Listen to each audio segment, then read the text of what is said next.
Assalamualaikum warahmatullahi wabarakatuh. Bapak Ibu, bertemu kembali dengan saya Ibnu Anwar, koordinator Belajar ID Kabupaten Oki dari jenjang SD atau sekarang lebih dikenal dengan sebutan Guru Berjuang Digital. Hari ini saya akan mendesiminasikan atau mensosialisasikan penerapan verifikasi 2 langkah 2SP bagi admin akun.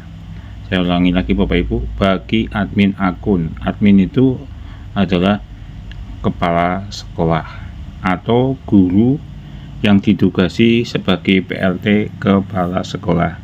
Jadi surat ini tidak berlaku bagi guru. Jadi guru tidak diwajibkan untuk melakukan verifikasi 2 langkah. Dan ini sudah saya buktikan sendiri ketika saya mencoba untuk melakukan verifikasi 2 langkah melalui tautan G.CO-2SP, saya tidak bisa atau tidak diperbolehkan. Jadi akun Belajar ID selain admin atau selain kepala sekolah itu tidak atau belum diizinkan untuk melakukan verifikasi 2 langkah. Ini seperti ini saya sebagai guru, saya mencoba masuk ke G.CO-2SP. Nah, sini tertulis verifikasi 2 langkah tidak diizinkan untuk akun ini. Anda tidak akan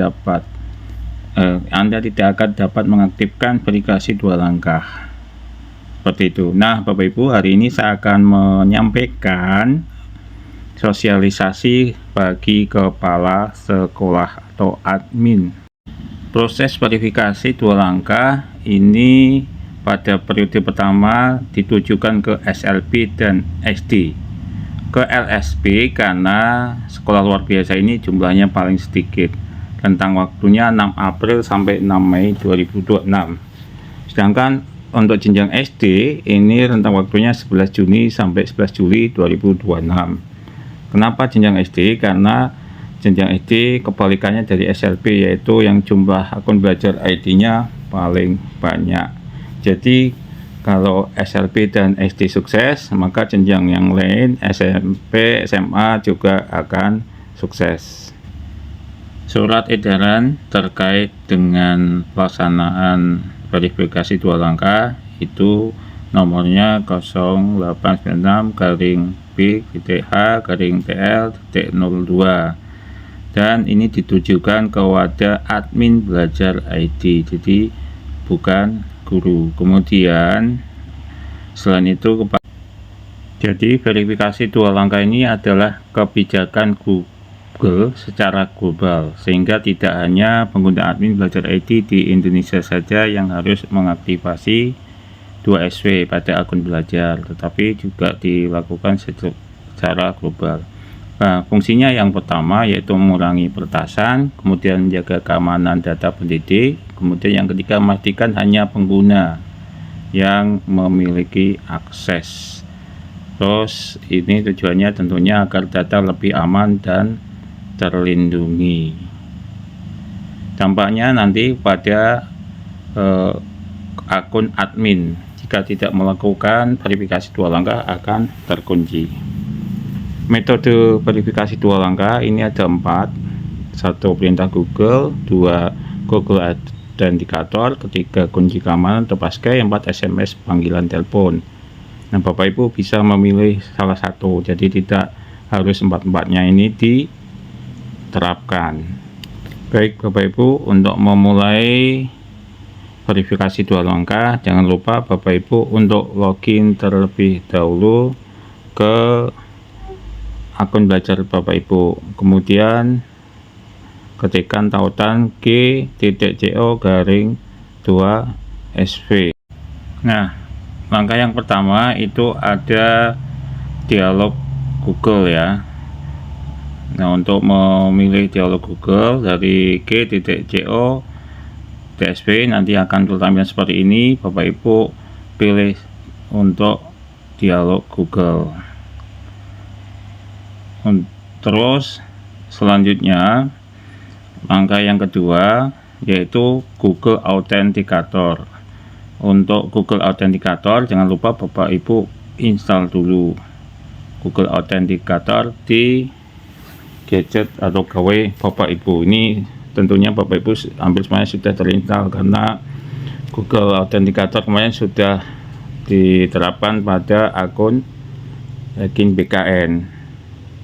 Nah, caranya sama ya Bapak Ibu. Untuk Google Authenticator, Bapak Ibu harus masuk dulu ke Belajar ID, kemudian pilih g.co/2sp.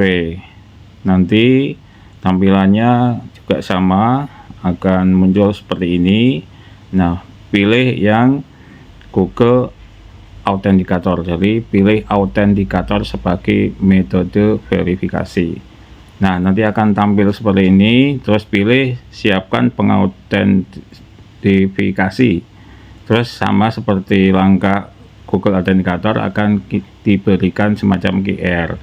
Bintik QR ini di gawe Bapak Ibu, sehingga akan muncul kodenya.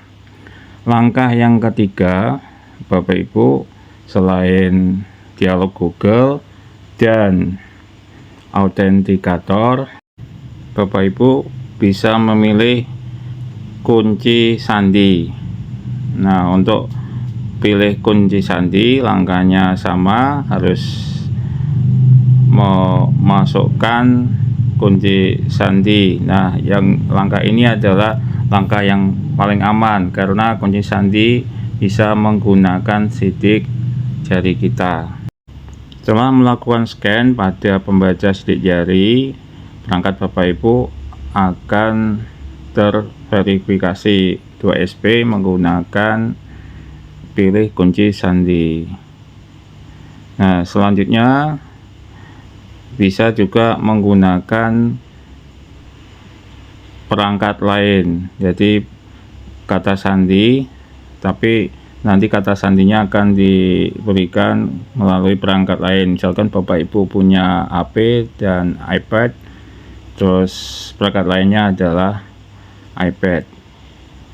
Nah, nanti kata sandi itu akan dikirim ke iPad Bapak Ibu. Metode verifikasi yang keempat adalah menggunakan kode yang dikirim melalui nomor telepon atau SMS, biasanya 6 digit. Nah, sama Bapak Ibu, dari tautan g.co/2sp, pilih untuk tambahkan nomor telepon ya. Jadi langkah verifikasi melalui nomor telepon 6 digit kode yang akan dikirim melalui telepon maupun WA. Nah, selain itu Bapak Ibu ada juga tambahan kode cadangan. Nah, kode cadangan ini diperuntukkan kepada admin ya. Kode cadangan ini fungsinya apabila Bapak Ibu kehilangan ponsel atau mengubah nomor telepon, terus tidak bisa atau lupa kode atau autentikator yang kita gunakan. Nah, kita bisa memanfaatkan kode cadangan. Aktivasi untuk kode cadangan ini Bapak Ibu bisa manfaatkan dengan memilih ya langkah yang terakhir yang ada di bagian bawah ya Bapak Ibu. Kemudian klik ya, dapatkan kode cadangan. Nanti dari Google akan memberikan beberapa kode cadangan. Nah, silakan Bapak Ibu simpan. Mungkin suatu saat ketika HP Bapak Ibu hilang atau mau mengganti nomor HP, kode cadangan ini bisa dimanfaatkan untuk melakukan verifikasi 2 langkah. Setelah Bapak Ibu melakukan verifikasi 2 langkah, kemudian terkendala ketika melakukan login, Bapak Ibu bisa minta bantuan ya menggunakan pusat bantuan yang ada di portal belajar.id pada bagian kanan atas. Jangan lupa pada saat meminta bantuan Bapak Ibu harus menyiapkan bukti dukung, yaitu screenshot gagalnya aktivasi menggunakan metode 2SP, terus atau kegagalan ketika melakukan verifikasi 2 langkah atau ketika login ke akun Belajar ID setelah melakukan verifikasi 2 langkah. Terima kasih. Assalamualaikum warahmatullahi wabarakatuh.